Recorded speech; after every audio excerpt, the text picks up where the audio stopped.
Marvin Windows congratulates the 2012 Houses Awards Best Remodel category winner.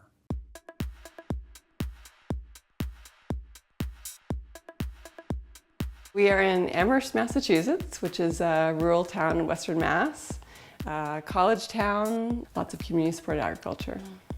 It does have elements of that small town feel. If you want to walk up for a drink or to the local wine store, all that's sort of right here. I'm Sarah. And I'm Gareth. And this is our remodel.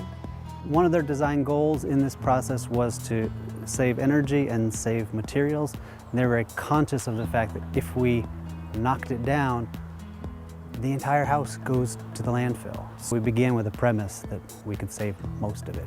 My name is Andrew Webster and I'm the designer and project manager.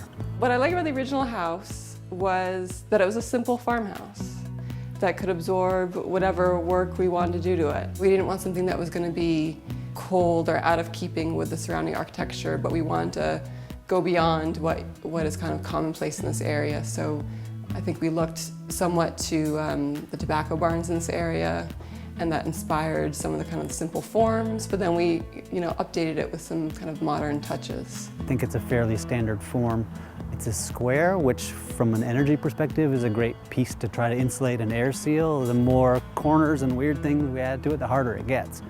So to have a nice, simple box with a steep roof is a great place to begin. It was oriented on the site that was going to give us what we wanted in terms of ability to go solar and ability to have a really sunlit, sun-filled spaces. The structure was sound, if I recall correctly, and I think the architects would know this well, but it was sort of a quarter or an inch off of square, despite 100 years, which meant sort of the foundations were good and we sort of liked that aspect of it, which I think made it a strong candidate for what we plan to do, which was make it a bit more modern. I really embrace modern design. I guess for different clients that can feel cold, but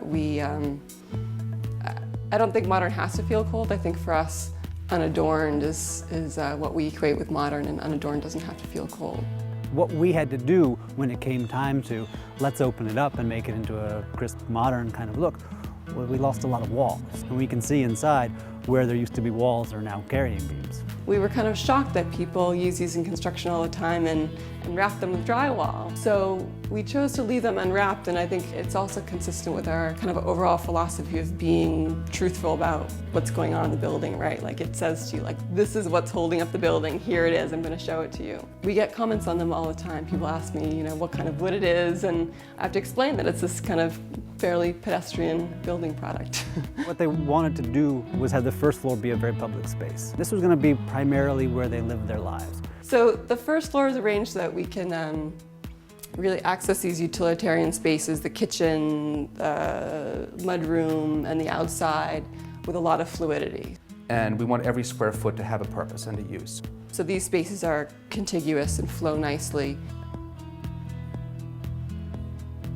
So people often ask me whether there's anything I would change about this house, and I can't say that I've come up with a good answer yet. I think this house frankly surpassed all of our dreams and expectations of what we could have possibly created together, and that speaks of course to the hard work that we put into this, but it also speaks to the partners that we had in building this house. There are times in our modeling job where it's not only easier but better to take it down and get it out of there and put back what it is you're after. We try a lot to repurpose existing spaces or existing buildings to achieve the goals of a client.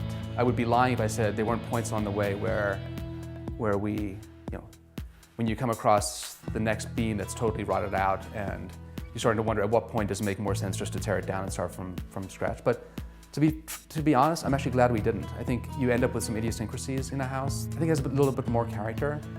And maybe it's artificial, maybe it's just in my head, but it still reflects a little bit of that character that was here before. Even though we've totally put a new skin and a new roof on it and have different landscaping, it still for me has the character that was the original farmhouse that was built in the late 1800s.